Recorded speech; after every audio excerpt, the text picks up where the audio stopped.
Okay. Sabihin mo yung tunay na kwento tungkol kay Roxy. Sino gusto ni Roxy? Sino linigawan? Di ba si Ate Marivic? No, Nancy. Ate Nancy? Oo. Dalawa na kami, tatlo na. Si Nancy. Alam ko si Ate Marivic yan eh. May gusto kay Marivic si Lito. Ayun. Si Lito.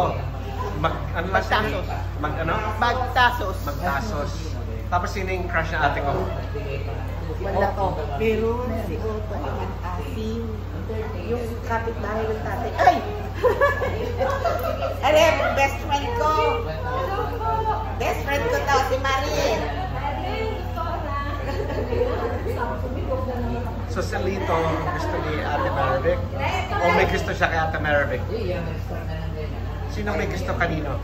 Kay Marivic. Lito. Lito. Eh sino gusto ni Ate Marivic? Ano? Parang si Roxy eh. Parang. Si Roxy? Roxy? Tama ako. Parang. So love triangle. Love triangle pala. Meron pa isa si... Ay. Ate Grace. May gusto daw si Ate Marivic kay Roxy. Sabi ni Ate LB. Parang gano'n. Hindi ko alam siya. Nakalimutan ko. Hindi ko matandaan. Basta alam ko si Lito may gusto kay Marivic. Sino? Si Lito. Lito, may gusto ni Ate Marivic. Kay Marivic. Si Roxy kay Nancy. Si Yayay Kay Otto. kay Otto. Otto ang nag-asim yung ang bahay katabi ng mga tatay dito. Pamangkin niya tayo ni Feli. Paano yun nabilala yun? Hindi natin kilala, nasisilip niya lang. Hindi namin kilala yung si Otto. Ligaw tingin lang. O, ligaw kami lang. Fresh lang yung fresh.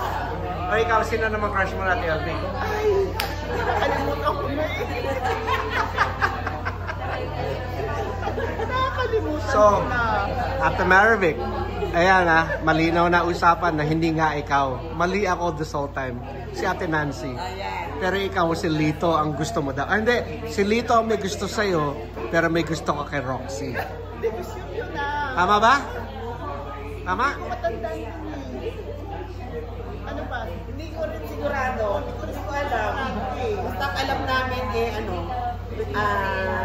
si Roxy ay si Nancy ang gusto. So, si Ate Nancy tsaka si Ate Marivic magkaribal.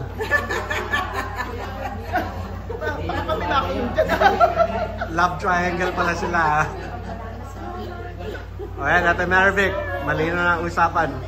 Kinonfirm ni Ate LB, pinakamatanda na miyembro ng KBL.